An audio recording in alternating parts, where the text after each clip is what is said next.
NDA ఉపరాష్ట్రపతి అభ్యర్థిగా CP రాధాకృష్ణన్ను ఎన్నుకున్నారు. ప్రస్తుతం సిపి రాధాకృష్ణన్ మహారాష్ట్ర గవర్నర్గా ఉన్నారు.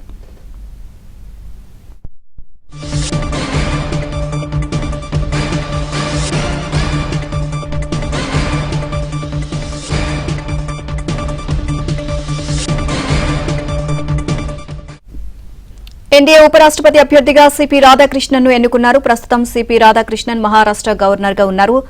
ఇక దీనికి సంబంధించి మరిన్ని అప్డేట్స్ మా ఢిల్లీ బ్యూరో చీఫ్ కృష్ణ అడిగి తెలుసుకుందాం. కృష్ణ, ఎన్డీఏ ఉపరాష్ట్రపతి అభ్యర్థిగా సిపి రాధాకృష్ణన్ను ఎన్నుకున్నారు. దీనికి సంబంధించి పూర్తి అప్డేట్స్ ఏంటి?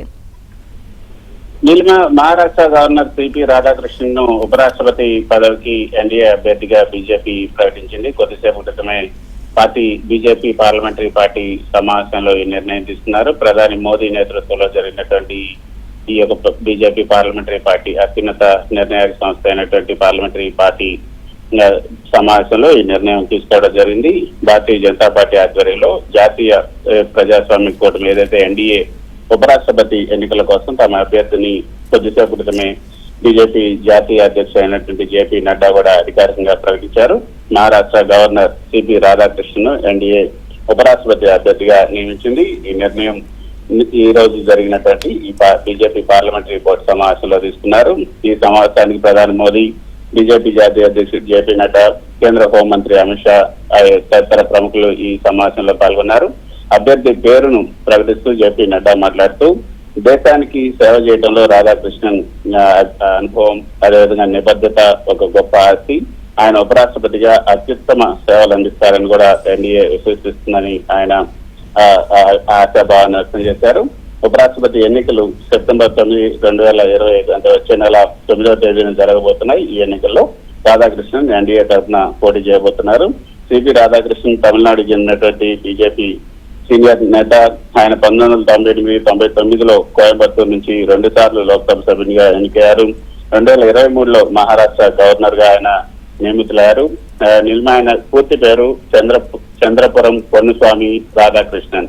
సిపి రాధాకృష్ణన్ అసలు పేరు చంద్రపురం పొన్నుస్వామి రాధాకృష్ణన్. 1957 అక్టోబర్ 20వ తేదీన ఆయన జన్మించారు. మొదటి నుంచి కూడా బీజేపీలోనే ఆయన కొనసాగారు. 2024 జూలై 31 నుంచి మహారాష్ట్ర 24వ గవర్నర్ గా ప్రస్తుతం కూడా ఆయన కొనసాగుతూ ఉన్నారు. ఫిబ్రవరి 2023 నుంచి జూలై 2024 వరకు కూడా జార్ఖండ్ గవర్నర్ గా ఆయన పనిచేశారు. తర్వాత మార్చి 2024 నుంచి జూలై 2024 వరకు కూడా తెలంగాణ గవర్నర్ గా తమిళిసై అక్కడ పోటీ చేయడానికి తమిళనాడుకి వెళ్ళినప్పుడు ఆయన తెలంగాణ గవర్నర్ గా అదనపు ఛార్జీ తీసుకున్నారు. పాండిచ్చేరి లెఫ్టినెంట్ గవర్నర్ గా అదనపు ఛార్జీ కూడా తీసుకున్నారు. బీజేపీ భారతీయ జనతా పార్టీ నుంచి కోయంబత్తూరు నుంచి 2 సార్లు లోక్సభకు ఎన్నికయ్యారు. తమిళనాడు మాజీ రాష్ట్రపతి బీజేపీ అధ్యక్షునిగా కూడా ఆయన పనిచేశారు. రాధాకృష్ణన్ 16 సంవత్సరాల నుంచి ఆయన ఆర్ఎస్ఎస్ అదేవిధంగా జనసంఘ్ వంటి సంస్థలతో ఆయన అనుబంధం కలిగి ఉన్నారు. 2 సార్లు లోక్సభ కోయంబత్తూరు నుంచి ఎన్నికయ్యారు. కోయంబత్తూరులో మనం చూసాం బాంబు దాడులు, అద్వానీని టార్గెట్ చేసుకుని జరిగినటువంటి కోయంబత్తూరు బాంబు దాడుల తర్వాత జరిగినటువంటి 1998-99 సార్వత్రిక ఎన్నికల్లో ఆయన బీజేపీ సభ్యుడిగా పోటీ చేశారు.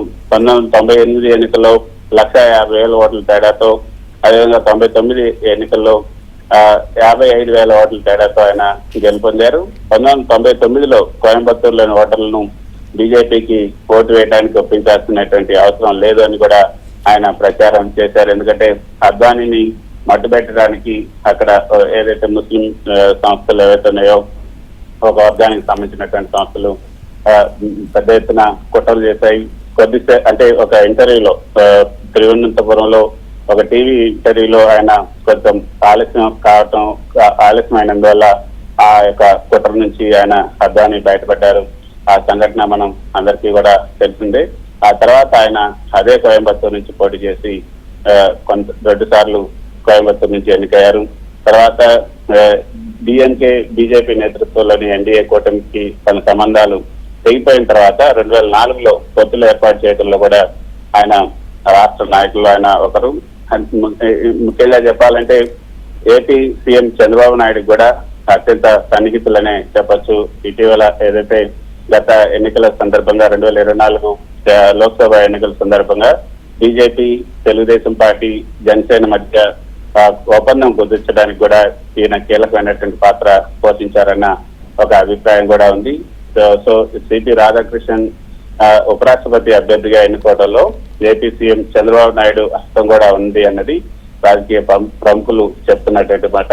మొత్తానికైతే ఆయన సుదీర్ఘమైనటువంటి రాజకీయ అనుభవం, RSS తో ఉన్నటువంటి ఆయనకు ఉన్నటువంటి ఆ యొక్క సంబంధాలు ఇవన్నీ కూడా ఇప్పుడు ఉపరాష్ట్రపతి పదవికి ఆయనకి ఎన్నుకోవడానికి దోహదం చేశాయని చెప్పొచ్చు. 2004లో ఐక్యరాజ్య సమితికి వెళ్ళినటువంటి పార్లమెంటరీ ప్రతినిధి బృందంలో కూడా ఆయన పాల్పంచుకున్నారు. 2003లో జరిగినటువంటి UN జనరల్ అసెంబ్లీ 58వ సమావేశంలో కూడా ఆయన ప్రసంగించారు. తర్వాత ఐక్యరాజ్య సమితి యొక్క మానవతావాదం, అదేవిధంగా